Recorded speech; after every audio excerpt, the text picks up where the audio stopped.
लेकिन राकेश त्रिपाठी जी से मैं शुरुआत करना चाहूंगी कि 400 पार के लिए दौरा धुआंधार चल रहा है, प्रधानमंत्री का नॉन स्टॉप जारी है, वो रुक ही नहीं रहे हैं। और खासतौर पर बात अगर बनारस की करूं, जहां पर कुछ देर बाद वो पहुंचेंगे, तो इस बार पीएम बतौर नहीं बल्कि एक प्रत्याशी बतौर पहुंच रहे हैं।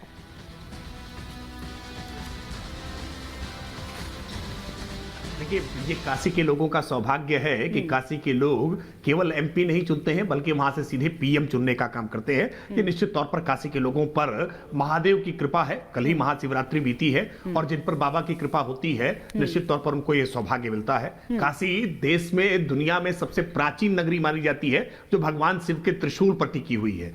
पूरी दुनिया का विनाश हो जाएगा लेकिन काशी अविनाशी है, काशी का कभी विनाश नहीं हो सकता है। काशी कई सारी संस्कृतियों का मेल है।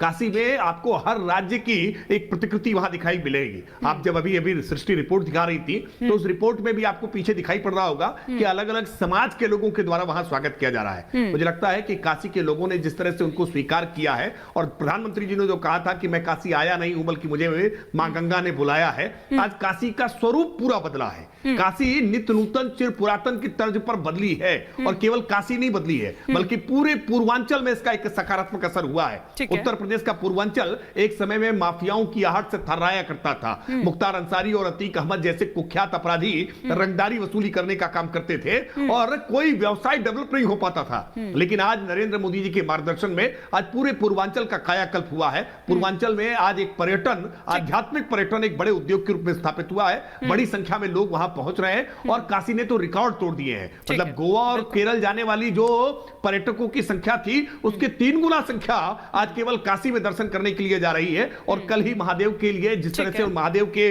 दरवाजे पर तांता लगा हुआ था भक्तों का, मुझे लगता है कि ये प्रधानमंत्री मोदी जी के विजन का एक परिणाम है। आज जो काशी विश्वनाथ का कॉरिडोर देखते हैं, प्रधानमंत्री जी ने लगातार पूरे देश को मथने का काम कर रहे हैं। एक एक राज्य दर राज्य दौरा कर रहे हैं और पार्टी के प्रति लोगों का जन समर्थन और मजबूत करने का। नहीं, मैं तो वरुण पुरोहित जी को यही पूछ रहा हूं ना कि सुरेश पचौरी जी को आप भी कह रहे हैं कि सज्जन आदमी है, बहुत वरिष्ठ आदमी है। इतने सज्जन और वरिष्ठ आदमी कांग्रेस पार्टी छोड़ करके भारतीय जनता पार्टी ज्वाइन कर रहे हैं। संजीव शुक्ला आपके अभी विधानसभा के प्रत्याशी रहे हैं, वो पार्टी छोड़ करके ज्वाइन कर रहे हैं, लेकिन आपके कानों पर जू नहीं रेंग रही है कि क्या कारण है कि कांग्रेस पार्टी एक एक करके लगातार छोड़ते जा रहे हैं। आप न्याय भारत जोड़ो यात्रा कर रहे हैं, इधर कांग्रेस छोड़ो यात्रा लगातार चल रही है। आपके अलायंस पार्टनर आपको छोड़ करके जा रहे हैं। इंडिया अलायंस बनाया था जिस बिहार से आपने, वो नीतीश बाबू आपको छोड़ करके चले गए, लेकिन आपके कानों पर जू नहीं रेंग रही है। आरएलडी उत्तर प्रदेश में आपका अलायंस पार्टनर हुआ करती थी, वो आपको पार्टी आपका अलायंस छोड़ करके चले गए। आपका इंडिया अलायंस खंड खंड बिखर जा रहा है, लेकिन आपका अभिमान, आपका अहंकार आपको आड़े नहीं आ रहा है। मतलब राहुल गांधी किसी से बात नहीं कर सकते, सोनिया जी बात नहीं कर सकती। मुझे जानकारी है कि अमेठी और रायबरेली के बहुत सारे कार्यकर्ता कांग्रेस के वो जाकर के दिल्ली में गुहार लगा रहे हैं कि हमें अनाथ मत छोड़ दीजिए, हम कांग्रेस के कार्यकर्ता आपसे अपेक्षा कर रहे हैं, आइए। प्रियंका वाड्रा मिलने को तैयार नहीं है, और कांग्रेस के कार्यकर्ताओं से मिलने को तैयार नहीं है। कहीं यूपी में चुनाव लड़ने के लिए हामी ना भरनी पड़ जाए, क्योंकि यूपी में चुनाव जीतना तो अब संभव नहीं रह गया है। जिस सपा की बैसाखी पर चलते थे वो सपा की बैसाखी भी टूट गई है। उनके विधायक वहां समाजवादी पार्टी छोड़ के चले गए। सपा अपनी पार्टी बचावे कि आपको जितावे, तो बहुत मुश्किल है कांग्रेस के लिए। मैं जानता हूं बहुत मुश्किल दौर से कांग्रेस गुजर रही है, लेकिन आत्मचिंतन करे, आत्ममंथन करे, आगे के चुनावों के लिए तैयारी करे। रिएक्शन त्रिपाठी जी, फिर उनके बाद अजय शुक्ला जी।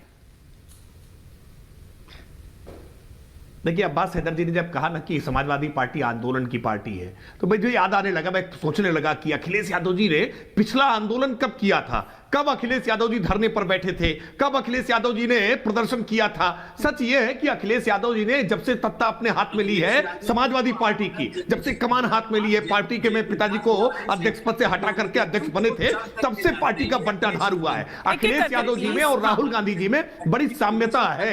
यही है कि जब से राहुल गांधी जी ने कांग्रेस पार्टी की कमान अपने हाथ में ली, तब से कांग्रेस पार्टी का बंटाधार हो रहा है। जब से समाजवादी पार्टी के हाथ कमान में अखिलेश जी ने ली, तब से समाजवादी पार्टी का बंटाधार हो रहा है। राज्यसभा के चुनाव में 8 विधायक इनके पार्टी छोड़ करके किनारे खड़े हो गए। ये अब तक इस बात का सवाल का जवाब नहीं ढूंढ पाए हैं कि आखिरकार वो कारण क्या है जिसके कारण हमारे विधायक हमको छोड़ करके जा रहे हैं। इस सच को स्वीकार करिए ना। आपके अहंकार के कारण विरासत से सियासत में आ गए, लेकिन आपने राजनीति में समावेशी होना नहीं सीखा, सबको साथ लेकर के चलना नहीं सीखा। और इसी अहंकार के कारण ठीक है। आज ये दशा हो रही है। और जिस अहंकार में भर करके आज प्रधानमंत्री मोदी जी के प्रति हिटलर जैसे शब्द का प्रयोग किया है ना, इसका खामियाजा अब्बास हैदर, बहुत चेतावनी देकर के कह रहा हूं, इसका खामियाजा फिर भुगतना पड़ेगा। मैं बार बार निवेदन करके कह रहा हूं ठीक है। कि अखिलेश यादव जी को समझाइए कि जितनी बार मुंह खोलते हैं और हताशा में आकर के इस प्रकार के शब्द इस्तेमाल करते हैं ना, उतने वोटों का नुकसान करते हैं। राहुल गांधी को तो समझाई सब इलेक्शन ठीक है। कमीशन ने दी है।